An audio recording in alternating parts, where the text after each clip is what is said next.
파월이 시장이 듣고 싶은 얘기를 해줬고 시장은 그에 화답을 했습니다. 사실 이번 FOMC가 시작되기 전에 이미 연준은 나름의 우호적인 데이터를 가지고 시작을 한 것이나 다름이 없는데요.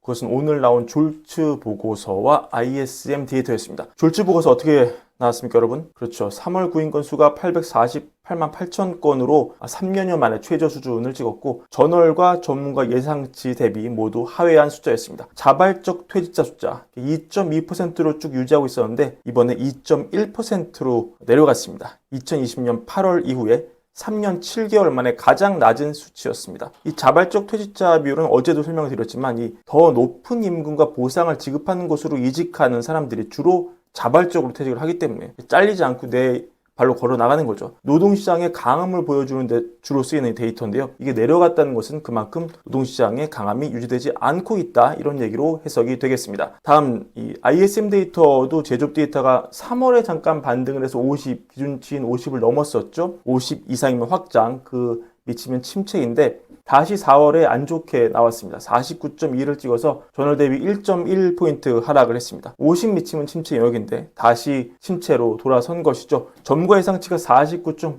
혹은 50이었는데 그거보다 더 낮게 나왔습니다. 지금까지 FOMC를 둘러싼 시장의 고민은 가장 큰 건 이거였습니다. 일단 1월과 2월 게다가 3월까지 CPI가 너무 높게 나오면서 시장은 이번 성명서 혹은 파월의 발언에서 연준이 경기가 너무 강하게 다시 확장되고 있다 이런 식으로 확정 짓지 않을까 이런 식으로 상황을 종결 짓지 않을까 걱정을 했습니다. 게다가 성명서를 바라보니까 이 첫 문장이 딱 박아놨죠. 이 솔리드 페이스로 확장되고 있다. 견고한 페이스로 확장되고 있다. 그러니까 이번에 그럼 이번 파월 연준 매파인가 이렇게 생각을 한 시장이 굉장히 조심스럽게 약보합으로 운전을 나스닥을 몰고 갔었는데요. 근데 파월 얘기를 들어보니까 그게 아니었던 거예요. 파월 이렇게 정말 노련하고 능력자입니다. 시장을 살살살살 달래주면서 듣기 좋은 얘기를 합니다. 그게 뭐냐? 지금 금리가 충분히 제약적이다. 이 금리로도 충분히 수요 위축이 되고 있다. 그러면서 지금 노동도 일자리 개수 오늘 아까 말씀드린 졸츠 보고서 여러분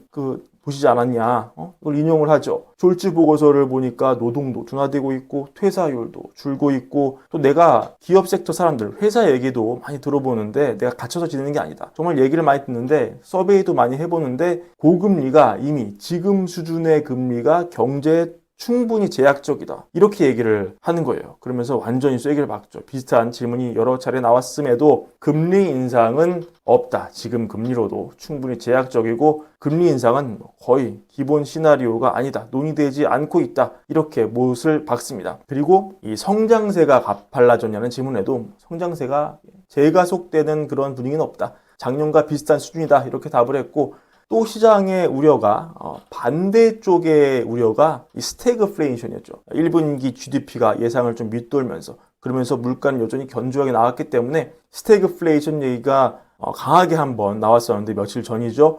여기에 대해서도 파월은 스태그플레이션 우려가 없다. 이렇게 얘기를 해주면서 굉장히 낙관적이고 지금 스무스한 상황이다. 이런 톤으로 얘기를 계속 이어갑니다. 다만 이런 얘기는 했죠. 물가가 내려오는 속도가 예상보다 늦어지고 있는 것은 맞다. 이런 얘기 계속 하는데 사실 이거는 우리 이거 모르는 사람 있습니까? 다 아는 얘기잖아요. 삼척동자도 아는 얘기잖아요. 시장은 아는 얘기에는 반응하지 않죠. 그러니까 결국 오늘 시장은 파월 얘기가 진행될수록 증시를 이렇게 말아 올리면서 정작 오늘 파월이 한 얘기는 나는 잘 모르겠고 데이터를 지켜봐야 된다. 이거밖에 안 했음에도 증시를 이렇게 말아 올리는 괴력을 보였습니다. 역시나 파월이 능력자입니다. 하지만 다시 시장이 발언이 끝나고 생각을 해본 거죠.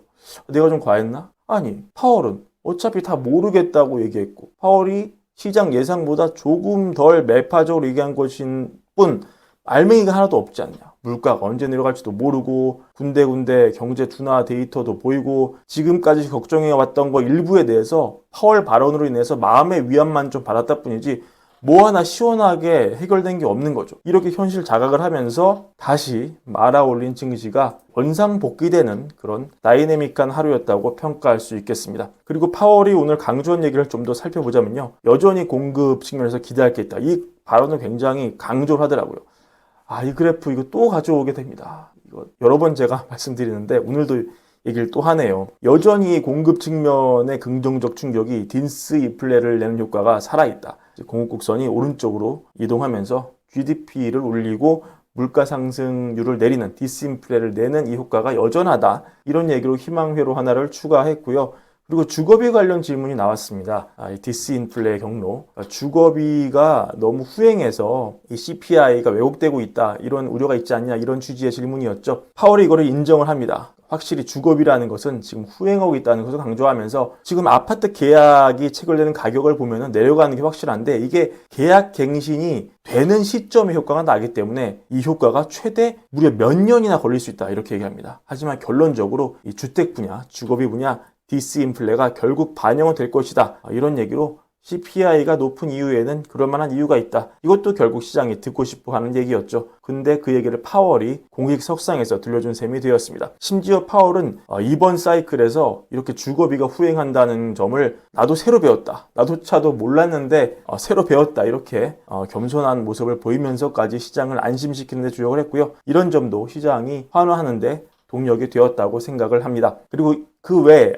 주력할 만한 내용을 좀 정리해보자면 물가가 여전히 2%를 웃도는 상황에서 노동이 악화된다면 즉 실업률이 많이 올라간다면 금리를 내린다고 그런 취지로 말씀하시지 않았느냐. 그러면 구체적으로 얼마나 실업률이 올라가야 이런 조건이 충족이 되느냐 이렇게 직접적으로 물어본 질문이 있었는데 이런 질문에는 구체적으로 그게 0. 몇 % 정도로는 아닐 것이다. 그러니까 실업률이 적어도 1%포인트 넘게 치솟아야, 그러니까 결국 최종 실업률이 5% 넘게 찍어야 그렇게 고민한다는 얘기가 되겠죠. 근데 지금 그런 상황이 연출되지는 않을 것이기 때문에 아마도 실업률을 근거로 금리를 내리기는 좀 힘들다는 얘기를 우회적으로 한 게 아닌가. 이렇게 파월의 속내를 읽을 수 있었고요. 또 얼마 전 어제 방송에도 전해드렸지만 ECI, 노동비용의 상승 원인, 인건비 상승 원인을 묻는 질문에는 이것도 파월의 속내를 읽을 수 있었는데 지금 디스인플레의 원인 중 하나, 즉 경제에 좋은 것인 이민 효과가 들다 보면 이게 노동시장을 강화하고 근로자들이 돈을 쓰기 시작하면서 이게 균형을 이루게 되고 지금이 그 균형을 이루는 과정이다. 그래서 ECI의 상승이 어떤 인플레 효과라기보다는 인플레와 디스인플레 두 가지 효과